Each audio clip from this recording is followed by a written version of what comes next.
اور جو کہہ رہا تھا اس کو بھی پتا تھا میں کیا کہہ رہا ہوں کہ کوئی نہیں دل چیر سکتا, صرف نبی کو وحی کی تائید حاصل ہوتی ہے. پھر آپ نے فرمایا اسامہ تو کیا کرے گا جب قیامت والے دن وہ کلمہ پڑھتا ہوا اللہ کے حضور تیرے خلاف مقدمہ قائم کرے گا, اسامہ تو کیا کرے گا, اسامہ تو کیا کرے گا, اسامہ تو کیا کرے گا. نبی علیہ السلام یہ الفاظ ریپیٹ کرتے رہے. سیدنا اسامہ کہتے ہیں میری خواہش ہوئی کاش آج سے پہلے میں کافر ہوتا اور آج کلمہ پڑھ کے مسلمان ہوا ہوتا, کم از کم میرا یہ گناہ تو دھل جاتا. اوئے ہوئے, اسامہ ابن زید عام بندہ نہیں. صحیح بخاری میں حدیث ہے کہ نبی علیہ السلام زانوں پہ ایک طرف حسن ابن علی کو بٹھاتے تھے تو دوسرے طرف اسامہ ابن زید کو, حضور کے بچوں کی مانند شخصیت, پوتا حضور کا صلی اللہ علیہ وآلہ وسلم. بڑے بڑے صحابہ غصے کی حالت میں نبی علیہ السلام کو اپروچ نہیں کرتے تھے تو اسامہ ابن زید سے سفارش کرواتے تھے. وہ جو بخاری مسلم میں حدیث ہے جب فاطمہ نامی عورت کی چوری کا مقدمہ آیا اور نبی علیہ السلام کو سفارش کی گئی, وہ بھی اسامہ کے ذریعے کی گئی تھی, لیکن حضور نے ادھر بھی لحاظ نہیں کیا. آپ نے فرمایا تم لوگ مجھے سفارشیں کرواتے ہو, اللہ کی قسم تم سے اگلے لوگ اس لیے تباہ و برباد ہوئے, ان کے اشرافیہ کے لیے الگ قانون ہوتے تھے اور عام لوگوں کے لیے الگ. اللہ کی قسم اگر میری بیٹی فاطمہ بھی چوری کرتی میں اس کے بھی ہاتھ کٹوا دیتا. مجھے اپروچ کرتے ہو تم. بات ہے. یہ ہے اسامہ ابن زید. اور اب ذرا مجھے بتائیں, جو کہتے ہیں جی بزرگ دلوں کے حال جان لیتے ہیں, کہتے ہیں آپ رائے ونڈ چلے جائیں, آپ ملتان شریف چلے جائیں, کسی بھی شریف جگہ پہ چلے جائیں تو مرید وہ ڈر ڈر کے بیٹھے ہوتے ہیں جی بزرگ دل کا حال جان لیتے ہیں. میں نے کہا نا, پرانیاں گلاں, پرانے فرقے, پرانے بزرگ. ہوں تو انہاں دی برسیاں بھی ہو چکی ہیں نا, 1000 سالہ برسیاں, جو جتنا پرانا ہے وہ اتنی برسی ہو چکی ہے. میں یہ چیلنج کرتا ہوں, میں اپنی میکینیکل انجینئرنگ میں سے مشین ڈیزائن کا یا اسٹرینتھ آف مٹیریل کا ایک فارمولا میکینکس آف مٹیریلز کا لکھ کے دیتا ہوں کاغذ کے اوپر, کوئی دنیا کا بزرگ مجھے دیکھ کے پڑھ کے بتا دے. ہاں اگر وقت کا پیغمبر ہو وہ پڑھ کے بتا سکتا ہے کیونکہ اسے وحی کی تائید حاصل ہوگی. نبی علیہ السلام کو کئی مواقع کے اوپر آپ کو پتہ ہے کافروں نے سوال کیے ہیں, نبی علیہ السلام کو نہیں پتا تھا, اللہ نے صورتیں نازل کر کے جواب سکھا دیے. قصہ موسیٰ اور خضر سکھایا, حضرت یوسف علیہ السلام کی بایوگرافی سکھائی, ذوالقرنین بادشاہ سے متعلق سکھایا سورۃ الکہف میں. نبی علیہ السلام کے پیچھے اللہ ہے. سورہ آل عمران کی آیت نمبر 179 ہے کہ اللہ کی یہ شان ہی نہیں ہے کہ کسی غیر نبی کو غیب پر مطلع کرے, وہ اپنے پیغمبروں کو غیب کے اوپر اطلاع دیتا ہے, اور تمہارا کام ہے اللہ اور اس کے پیغمبروں پہ ایمان لاؤ بس. یاسر بھائی کبھی آپ کسی ایسے بندے کو ملے ہیں بزرگ بابے کو جو دلوں کے حال جانتا ہو؟ یار دعوے تو بہت سارے لوگوں کے ہوتے ہیں لیکن حقیقت بہت دور ہے.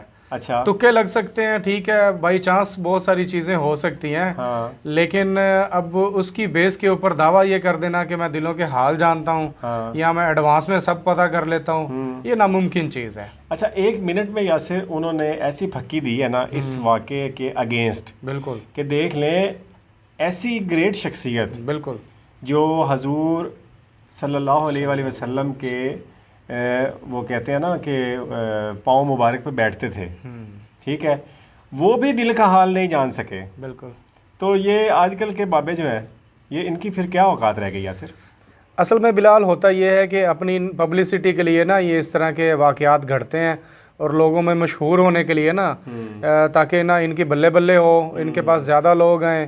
ظاہر ہے پھر بیک گراؤنڈ پہ 2 چیزیں ہوتی ہیں, ایک تو نذرانے بھی پھر ملتے ہیں, ٹھیک ہے, تعریفیں ہوتی ہیں, اور آپ کو پتہ ہے کہ تعریف کس کو بری لگتی ہے, ٹھیک ہے, سب کو اچھی لگتی ہے تعریف, اور یہی انسان کا ٹیسٹ ہوتا ہے کہ اللہ تعالیٰ ان کو آزمائش کرتا ہے, ٹھیک ہے. بعض دفعہ کچھ وہم ہوتے ہیں, کچھ خواب ہوتے ہیں, کچھ واقعات بائی چانس ہو جاتے ہیں, بعض دفعہ آپ دل میں کچھ سوچتے ہیں کہ ایسا ہو جائے تو کیا ہی بات ہے, اور ویسا ہی ہو جاتا ہے.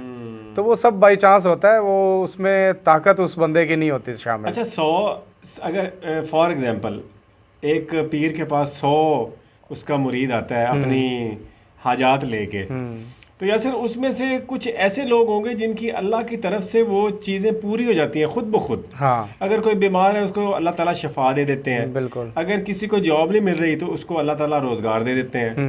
تو کہنے کا مطلب یہ ہے کہ اللہ کی طرف سے نا اس بندے کی جو ہے مدد ہو جاتی ہے. بالکل. لیکن وہ اس کا ایمان یہ بن جاتا ہے کہ میں فلانے پیر کے پاس گیا ہوں نا تو میری بھائی منتیں مرادیں پوری ہو گئی ہیں, یہ بڑے سچے ہیں اور بڑے پہنچے ہوئے ہیں. ہاں, اور ان لوگوں کو یہ سمجھ نہیں آتی کہ یہی اللہ تعالیٰ کی طرف سے ٹیسٹ ہوتا ہے. اللہ تعالیٰ ایسی سچویشن پیدا کر کے نا ان سے ٹیسٹ لے رہا ہوتا ہے کہ یہ میری طرف رجوع کرتے ہیں, میرے اوپر ایمان لے کے آتا ہے یا اس بندے کے اوپر. صحیح. اب خالق اور مخلوق کا اتنا بڑا فاصلہ ہے کہ کوئی جتنا مرضی بزرگی کے عہدے پہ فائز بھی ہو جائے نا تو پھر بھی اس کو وہ عبور نہیں کر سکتا. صحیح, بالکل صحیح کہہ رہے ہیں, بالکل صحیح کہہ رہے ہیں. اور ہم دیکھیں یاسر کہ عام سے بندوں کو آگے جا کے ان کا پتہ نہیں کیا حساب کتاب ہونا ہے یاسر, ہمیں تو نہیں نا معلوم.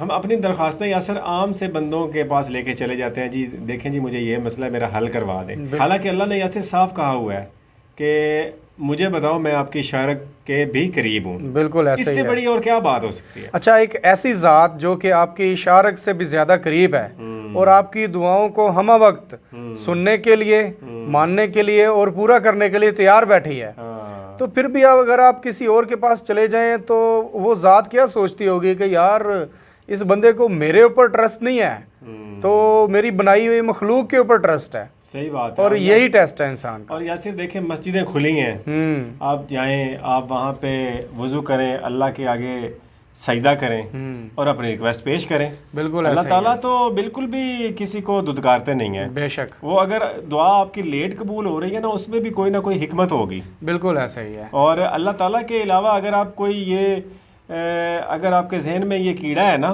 کہ اللہ تعالیٰ کی ذات کے علاوہ آپ کو کوئی مشکل سے نکال سکتا ہے یاسر, تو یہ ناممکن بات ہے, یہ اس دنیا میں اپلائی نہیں ہوتی. بالکل ایسا ہی ہے. اللہ تعالیٰ نے واضح طور پہ قرآن پاک میں فرمایا ہے کہ اگر میں نہ چاہوں تو تم چاہ بھی نہیں سکتے. اور دلوں کے حال اللہ ہی جانتے ہیں. بے شک. اس ویڈیو سے ہمیں یہ سیکھ ملتی ہے اور یہ سبق ملتا ہے.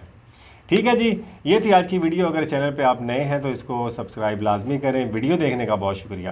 اللہ حافظ.